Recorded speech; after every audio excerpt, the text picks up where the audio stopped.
In the shadow of the rugged Cascade Mountains, where the air hums with the whisper of ancient pines and the promise of untamed wilderness, two families vanished without a trace, swallowed by a silence so profound it defied the laughter that once echoed through their campsite. It was September 12, 2003, a crisp autumn day when Elias and Mara Smith, along with their children Jonah, 8, and Lila, 5, joined their close friends Theo and Nadia Klein and their sons, Owen, 11, and Ethan, 8, for what was meant to be a weekend escape into nature. The Cascades, with their towering peaks and hidden valleys, had always called to these families, drawn by the allure of fresh air and the thrill of pitching tents beneath a canopy of stars. They packed their gear with care: tents, sleeping bags, a cooler of food, and the kind of optimism that only a family outing can inspire. The campsite they chose, nestled deep in a lesser-known trail off the North Cascades Highway, was a place of beauty, its emerald meadows framed by jagged ridges and a creek that sang a gentle lullaby. But as the sun dipped below the horizon on that fateful evening, the laughter faded, and the Cascades kept a secret that would haunt the region for 7 long months. The journey began with the kind of joy that fills family photo albums. Elias, a sturdy man with a passion for outdoor survival, led the way with a map in hand, while Mara, a nurse with a quiet strength, kept the children close, her voice soothing as she pointed out deer tracks in the soft earth. Theo, an engineer with a knack for fixing anything, carried the tents, his laughter booming as Owen and Ethan raced ahead, their backpacks bouncing. Nadia, a schoolteacher with an eye for detail, trailed behind, ensuring Lila's small hand stayed secure in hers. The families set up camp in a clearing surrounded by dense forest, the tents rising like small fortresses against the wild. They built a fire, its crackling warmth a beacon in the gathering dusk, and roasted marshmallows while sharing stories of past adventures. Jonah's wide eyes gleamed as he recounted a tale of a bear he'd seen in a book, while Owen teased Ethan about being scared of the dark. It was a perfect moment, frozen in time, until the night grew thick and the forest seemed to close in. By 9 p.m. the fire had dwindled to embers, and the children were tucked into their sleeping bags, their soft breaths mingling with the rustle of leaves. Elias and Theo sat outside, sipping coffee from tin mugs, discussing the next day's hike to a nearby ridge, while Mara and Nadia organized the campsite, folding clothes and securing food in bear-proof containers. But then, a sound. A sharp, unnatural crack pierced the quiet, followed by a sudden, eerie stillness. The men stood, peering into the darkness, their flashlights cutting through the trees, but found nothing. Mara called out, her voice trembling, and the children stirred, their small voices asking what was wrong. The night offered no answers, only a growing unease that settled over the camp like a heavy fog. By midnight, the families agreed to stay vigilant, taking turns keeping watch, but as dawn broke on September 13th, the campsite was empty. Tents stood unzipped, belongings scattered, and the fire pit cold. Elias, Mara, Theo, Nadia, Jonah, Lila, Owen, and Ethan were gone, vanished into the vast, indifferent wilderness of the Cascades. For days, the absence went unnoticed. The families had told friends they'd be off the grid, a common practice for their annual retreats, but when they failed to return by September 15th, panic set in. Friends alerted authorities, and the Washington State Patrol, alongside the National Park Service, launched a desperate search. Helicopters buzzed overhead, their rotors slicing through the misty air, while ground teams combed the trails, calling out names that echoed unanswered. The campsite yielded no clues, no footprints beyond the initial path, no signs of struggle, just the abandoned tents and a single overturned cooler spilling melted ice. Ranger Clara Hensley, a veteran of the Cascades with 20 years of experience, led the effort, her weathered face etched with determination. She knew the mountains could be merciless, but the complete absence of evidence baffled her. A survivalist like Elias, with his knowledge of navigation and first aid, wouldn't simply disappear, especially with 2 adults and 4 children. The search expanded, covering miles of rugged terrain. But as October turned to November, Hope faded, and the case grew cold, leaving behind only the haunting image of those empty tents. Months passed, the Cascades cloaking their secret beneath snow and silence. The community rallied, holding vigils with candles flickering against the winter dark, while newspapers ran headlines questioning the fate of the Smith and Klein families. Theories swirled: wild animal attacks, a sudden landslide, even the unthinkable notion of foul play. But without evidence, they remained speculation. Clara Hensley pored over maps in her office at the ranger station, her fingers tracing the trails where the families had last been seen, but the landscape offered no answers. Then, on April 7, 2004, 7 months after that fateful night, a breakthrough came. 2 hikers, college students mapping the region for a geology project, stumbled upon something chilling. Deep in a ravine off an unmarked trail, half buried under moss and fallen branches, they found an abandoned tent, its green fabric faded, but unmistakably one of the family's. The discovery sent a jolt through the investigation, reigniting the search with a new urgency. Inside the tent, they found a child's shoe, its small size a heartbreaking reminder of Jonah or Lila, and a torn scrap of fabric that matched Nadia's jacket. The tent was a relic, a silent witness to whatever had befallen the families, and it pointed to a story far darker than anyone had imagined. The find spurred a renewed effort, with forensic teams descending on the ravine, their gloved hands sifting through the damp earth. The tent was carefully bagged and sent to the Washington State Crime Lab, where Dr. Evelyn Hart, a forensic archaeologist, began a meticulous examination. The fabric showed signs of being dragged, its stakes bent as if pulled from the ground by force, and the interior held traces of soil not native to the campsite, dark, loamy earth from a deeper part of the forest. Dr. Hart's analysis suggested the tent had been moved, possibly by a flood or landslide, its contents scattered in the chaos. This led investigators to hypothesize a natural disaster, perhaps triggered by the heavy rains that had battered the Cascades in late September 2003. Ranger Hensley coordinated with hydrologists, who mapped the flood paths, tracing the tent's journey back to a narrow gorge where water could have surged, carrying it miles from the original site. The shoe and fabric scrap fueled speculation that the families had been caught in the deluge, their campsite swept away in a moment of terror. Yet the question lingered: where were they now? The tent was a clue, but it was also a taunt hinting at a tragedy yet to be uncovered. As the investigation deepened, the focus shifted to the gorge, a treacherous expanse of cliffs and rushing streams that had been overlooked in the initial search. Teams rappelled into the chasms, their headlamps casting eerie beams on the slick rock faces, searching for any sign of the families. On April 12th, a ranger named Declan Moore spotted something glinting in the shadows, a metal water bottle, its surface scratched but bearing the initials TK, matching Theo Klein's gear. Nearby, tangled in a thicket, were fragments of a child's backpack, its straps torn as if ripped apart. The finds painted a grim picture. The families had been carried by the flood, their belongings scattered across the gorge. Declan's team pressed on, discovering a shallow cave where the water bottle had come to rest, its entrance partially collapsed. Inside, they found more: scattered clothing, a broken flashlight, and a small toy truck that Owen had cherished. The cave suggested survival, a desperate attempt to shelter from the flood, but the absence of bodies raised new questions. Had they escaped, only to wander deeper into the wilderness?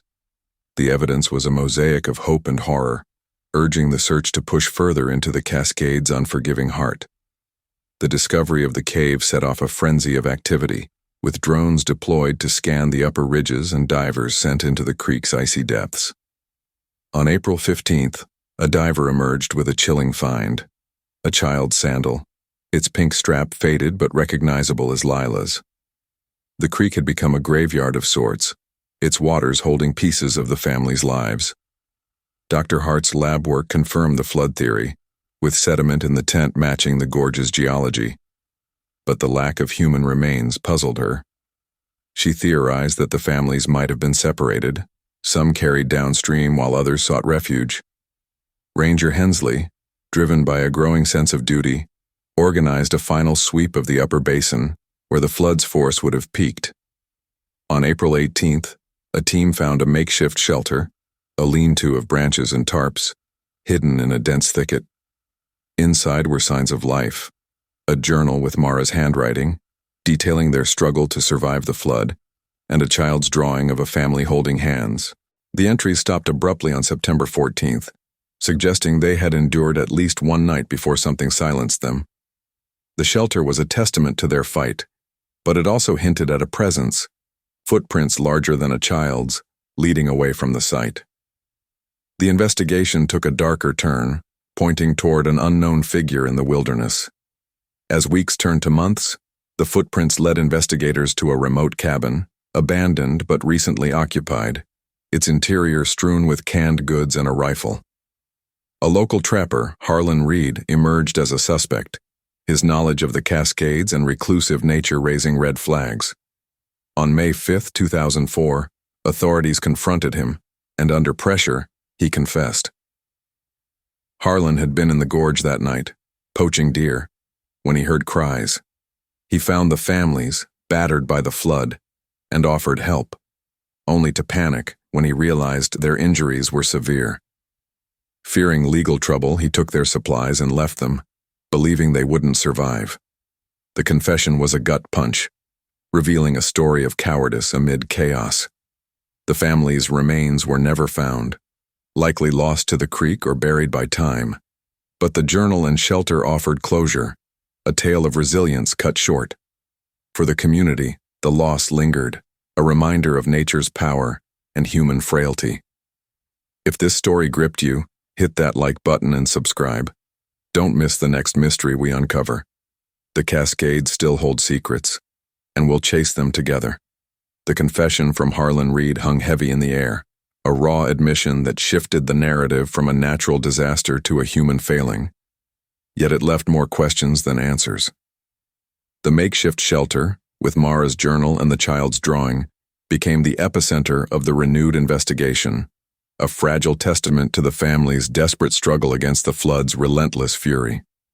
Ranger Clara Hensley stood at the site, her boots sinking into the damp earth, her eyes tracing the larger footprints that led away from the lean-to.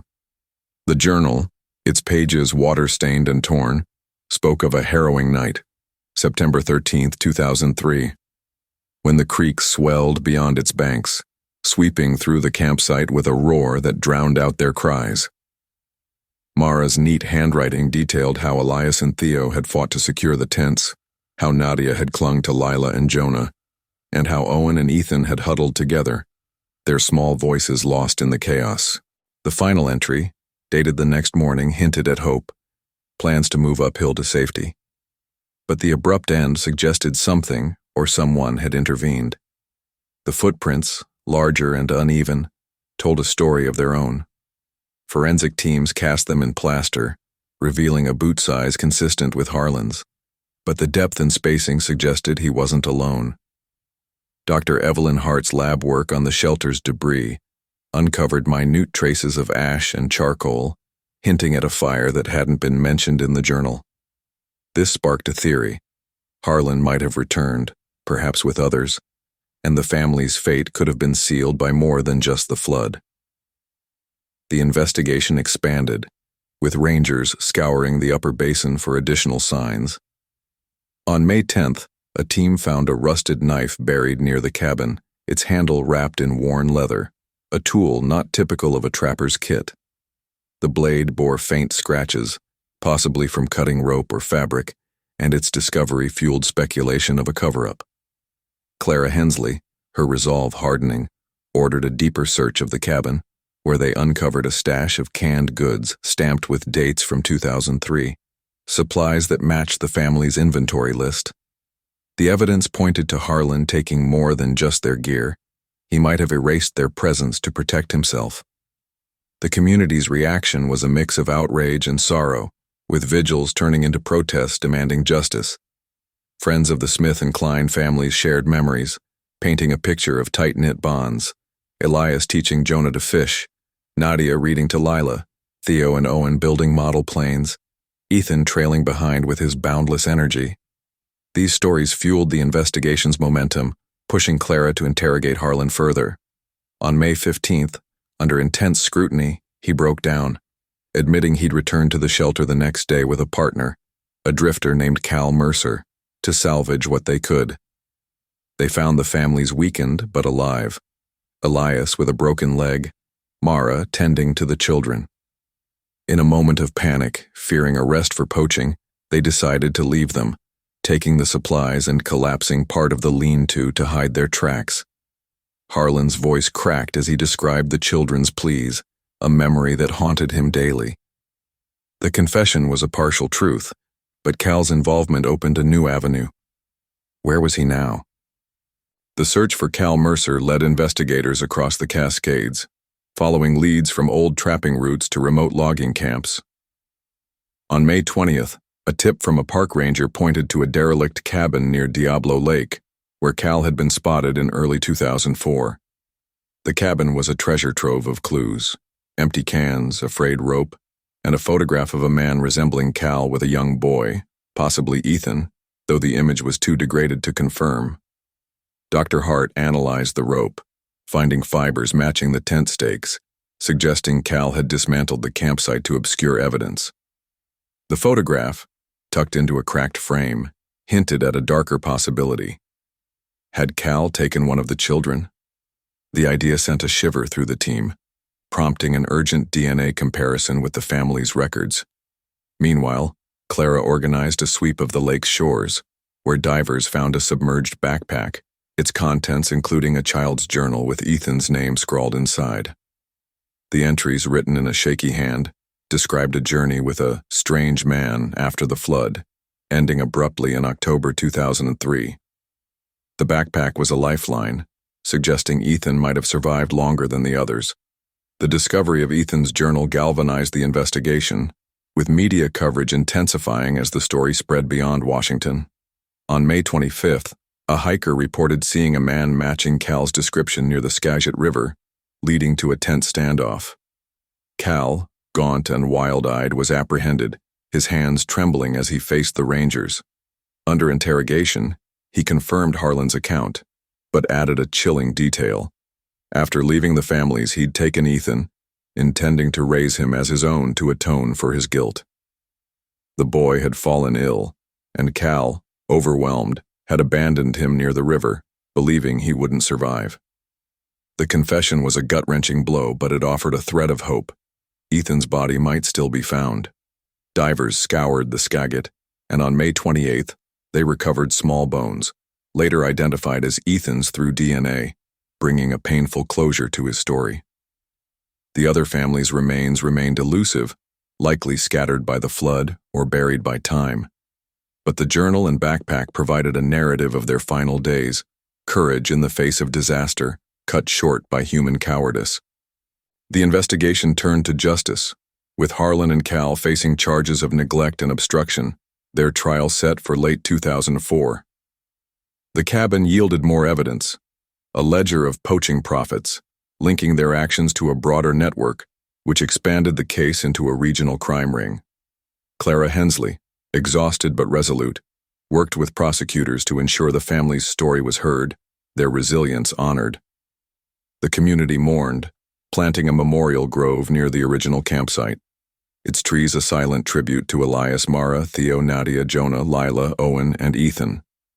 The Cascades, with their beauty and brutality, held on to their secrets. But the tent and its trail of clues had unraveled a tragedy that would not be forgotten. For those captivated by this tale, hit that like button and subscribe. Join us as we delve into the next unsolved mystery. The wilderness still whispers, and we're listening. Keep the conversation going. Share your thoughts in the comments below. The trial of Harlan Reed and Cal Mercer began on November 10, 2004, a somber affair that drew national attention to the Cascades' hidden tragedy. The courtroom in Skagit County was packed, with friends and family of the Smith and Klein families filling the benches, their faces etched with grief and resolve. Ranger Clara Hensley took the stand, her testimony weaving together the forensic evidence, the tent, the journal, the backpack, and the footprints, into a narrative of survival turned to despair. Dr. Evelyn Hart presented her findings, the sediment analysis and rope fibers painting a picture of a flood's chaos compounded by human neglect. Harlan, his head bowed, admitted his role, his voice breaking as he described the family's pleas, while Cal, defiant at first, crumbled under the weight of Ethan's journal, its childish scrawl, a haunting accusation. The prosecution argued that their decision to abandon the injured families, coupled with the theft of supplies, constituted reckless endangerment, a charge that carried heavy penalties. The defense countered with claims of panic and survival instinct, but the evidence, especially the photograph and ledger, undermined their case, revealing a pattern of exploitation. As the trial progressed, new details emerged, deepening the mystery. A park ranger testified to spotting smoke near the gorge on September 14, 2003, suggesting the families had managed a fire after the flood, aligning with the ash in the shelter. This fueled speculation that they might have survived longer, perhaps days, before Harlan and Cal's return sealed their fate. The ledger, scrutinized by investigators, listed transactions with a poaching syndicate, hinting that the men's actions might have been motivated by more than fear, perhaps a need to cover tracks for their illegal trade. On November 18th, a surprise witness, a former trapper named Gideon Holt, came forward, claiming he'd seen Cal with a child near the Skagit River in late September 2003. His account, though vague, suggested Ethan might have lived for weeks under Cal's care, adding a layer of heartbreak to the proceedings.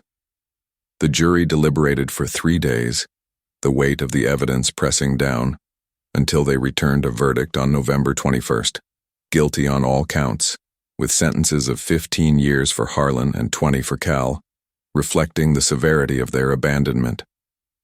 The verdict brought a measure of justice, but it couldn't erase the loss. Akari Tanaka, the community, and the Rangers held a memorial service on December 1, 2004, at the Grove near the original campsite, where a plaque now bore the family's names: Elias and Mara Smith, Theo and Nadia Klein, Jonah, Lila, Owen, and Ethan. The ceremony was quiet, the air thick with the scent of pine and the sound of a lone violin, a tribute to their resilience. Clara Hensley spoke, her voice steady, vowing to protect the Cascades' wild heart while honoring those lost within it. Yet, the case left unresolved threads, the remains of the other 6, lost to the flood or hidden by time, and the possibility that others in the poaching ring remained free. Investigators continued to dig, following the ledger's leads to a network stretching into British Columbia, but progress was slow, the wilderness guarding its secrets. The Cascade stood as a silent witness, its beauty marred by the tragedy, its trails a reminder of nature's power and human frailty. The tent, now preserved as evidence, became a symbol of the family's fight, their story echoing through the mountains. For those drawn into this gripping tale, hit that like button and subscribe. Don't miss our next journey into the unknown. The wilderness holds more stories, and we'll uncover them together. Share your theories in the comments. What do you think happened in those final hours? The sentencing of Harlan Reed and Cal Mercer on December 15, 2004, marked a somber close to the courtroom chapter, but the Cascades mystery refused to fade into silence.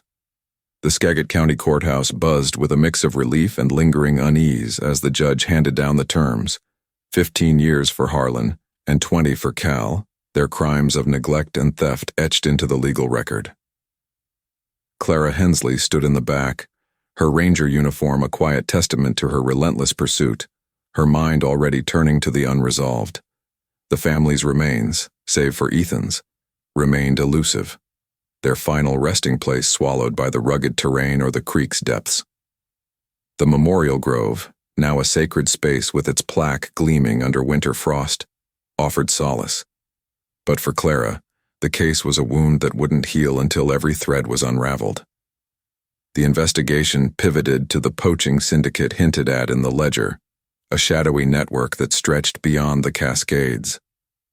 Investigators from the National Park Service teamed with Canadian authorities, tracing the ledger's cryptic entries to a series of drop points along the border. On January 10, 2005, a raid on a remote cabin in British Columbia, uncovered a cache of ginseng and deer hides, alongside a journal matching the handwriting style of the syndicate's suspected leader, a man known only as Jasper. The find was a breakthrough, linking the poaching to the family's fate. Perhaps Jasper's crew had been in the gorge that night, their presence spooking Harlan and Cal into abandoning the injured. Clara coordinated with forensic teams to analyze the cabin's artifacts, hoping for a DNA match or a clue to the family's whereabouts, but the trail grew cold as snow blanketed the region. Meanwhile, the community rallied around the memory of the Smith and Klein families, organizing annual hikes to the Memorial Grove each September. On September 12, 2005, the second anniversary of their disappearance, a group of volunteers led by a local teacher named Soren Dahl stumbled upon a new clue. Deep in the upper basin, beneath a fallen log, they found a rusted metal box containing a child's necklace, Lila's with her initials engraved, and a crumpled map marked with an X near the gorge. The discovery sent a ripple through the investigation, suggesting the families might have hidden valuables or a distress signal before their end. Dr. Evelyn Hart examined the box, finding traces of soil consistent with the shelter site, reinforcing the theory that they'd survived longer than first thought. The map's X led rangers back to the cave, where a deeper search on September 15th revealed a small crevice holding a torn jacket fragment, Nadia's, its fabric frayed but recognizable. The new evidence reignited hope, prompting a specialized team to explore the crevice further. On September 20th, they extracted a sealed plastic bag containing a note in Mara's handwriting, dated September 15, 2003. The note, brief but poignant, described their escape from the flood to the cave, Elias's worsening injury, and a plan to signal for help with the map. It ended with a plea: "Find us." The find was a gut punch, hinting that the families had clung to life for days, their efforts thwarted by isolation or interference. Clara, driven by the note's urgency, ordered a sonar sweep of the creek, where divers later found a submerged tarp weighted with stones, possibly a makeshift signal. The tarp yielded no remains but confirmed their attempts to survive, deepening the tragedy's complexity. The investigation now focused on Jasper's crew, with rangers setting traps along the border trails hoping to catch a lead. The Cascades remained a silent keeper of secrets, its beauty a stark contrast to the pain it held. For those gripped by this unfolding story, hit that like button and subscribe. Join us as we delve deeper into the next chapter. The mountains still speak, and we're listening. What do you think the note means? Share your thoughts below. The discovery of Mara's note and the submerged tarp shifted the investigation into a fevered new phase, the Cascades' secrets unraveling with each fragile clue. By October 1, 2005, Ranger Clara Hensley had assembled a task force of seasoned trackers, hydrologists, and forensic experts, their mission to decode the family's final days and unmask the shadowy figure of Jasper. The note's plea, "Find us," echoed in Clara's mind as she studied the map's X, its faded ink pointing to a narrow ridge above the gorge. The team rappelled into the area on October 5th, their headlamps cutting through the misty dawn, searching for any sign of the Smith and Klein family's last stand. The ridge was a treacherous maze of rock and thicket, its steep drops a testament to the flood's power. But halfway up, a ranger named Isla Quinn spotted a glint of metal wedged in a crevice, a pocket knife with EV etched into the handle, Elias Smith's initials. Nearby, tangled in a root system, was a child's sock, its tiny size a heartbreaking match for Jonah or Lila. The finds electrified the team, prompting a meticulous grid search of the ridge. On October 8th, they uncovered a shallow depression beneath an overhang, its floor littered with charred wood and a melted plastic spoon, evidence of a fire and a meal, possibly the family's last. Dr. Evelyn Hart's analysis of the ash revealed traces of canned food residue, consistent with their supplies, suggesting they'd survived at least until September 16th. The sock and knife pointed to a desperate scramble uphill, likely after the cave became untenable, their strength waning with each step. Clara theorized that the flood had split the group, some swept downstream, others climbing to safety, only to face exhaustion or exposure. The overhang's position, shielded from the creek's reach, supported the idea of a final refuge, but the absence of remains deepened the enigma. The investigation's focus sharpened on Jasper's poaching crew, with the Border Task Force intensifying their efforts. On October 15th, a sting operation near the Canadian line netted a suspect, a grizzled man named Roland Tate, caught with a haul of ginseng and a radio tuned to a frequency linked to the ledger. Under interrogation, Roland admitted to working for Jasper, confirming the crew's presence in the gorge on September 13, 2003. He claimed they'd heard cries but avoided the area, fearing rangers, a detail that aligned with the smoke sighting.